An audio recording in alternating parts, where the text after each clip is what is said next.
Students అందరూ career గురించి మాట్లాడేటప్పుడు ఫస్ట్ అడిగే క్వశ్చన్ ఏంటో తెలుసా? ప్యాకేజ్ ఎంత సార్ అని. యాక్చువల్లీ ఆ క్వశ్చన్ తప్పు కాదు. అందరికీ మంచి శాలరీ కావాలని ఉంటుంది. కానీ ప్రాబ్లం ఎక్కడ స్టార్ట్ అవుతుందంటే శాలరీని చూసి కెరియర్ చూస్ చేసుకున్నప్పుడు. ఎందుకంటే మార్కెట్లో పర్మనెంట్గా హై శాలరీ ఇచ్చేది డిగ్రీకి కాదు, స్కిల్కి. ఒక సింపుల్ ఎగ్జాంపుల్ చెప్తాను. ఆరకిల్ ఫ్యూజన్ HCM ప్రొఫెషనల్స్కి డిమాండ్ ఎందుకు ఉంటుందో తెలుసా?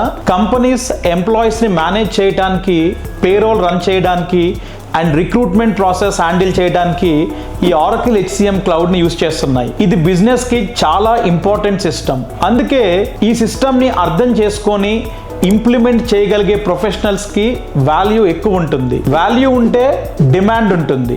డిమాండ్ ఉంటే శాలరీ ఆటోమేటిక్గా పెరుగుతుంది. చాలామంది శాలరీని టార్గెట్గా పెట్టుకుంటారు, కానీ సక్సెస్ఫుల్ ప్రొఫెషనల్స్ స్కిల్స్ని టార్గెట్గా పెట్టుకుంటారు. ఎందుకంటే శాలరీ అనేది రిజల్ట్, స్కిల్ అనేది కాజ్ స్ట్రాంగ్గా ఉంటే రిజల్ట్ ఆటోమేటిక్గా వస్తుంది. కాబట్టి ప్యాకేజ్ ఎంత వస్తుంది అని ఆలోచించడం కన్నా మార్కెట్లో మన వాల్యూ ఎలా పెంచుకోవాలి, కంపెనీస్కి మనం ఎలా యూస్ఫుల్ అవ్వాలి అని ఆలోచించండి. అప్పుడు ఆపర్చునిటీస్ కూడా వస్తాయి, శాలరీ గ్రోత్ కూడా వస్తుంది. ఈ ఆరకిల్ ఫ్యూజన్ HCM క్లౌడ్ అప్లికేషన్స్లో కెరియర్ ఎలా ఉంటుందో, ఆపర్చునిటీస్ ఎలా ఉంటాయో అండ్ శాలరీస్ ఎట్లా ఉంటాయో, ఫ్రెషర్స్ అయితే ఎంత ఉంటుంది, ఎక్స్పీరియన్స్డ్ అయితే ఎంత ఉంటుంది తెలుసుకోవాలి అంటే ఈ month Oracle HCM cloud free demo session ట్రయోటెక్లో అటెండ్ అవ్వండి.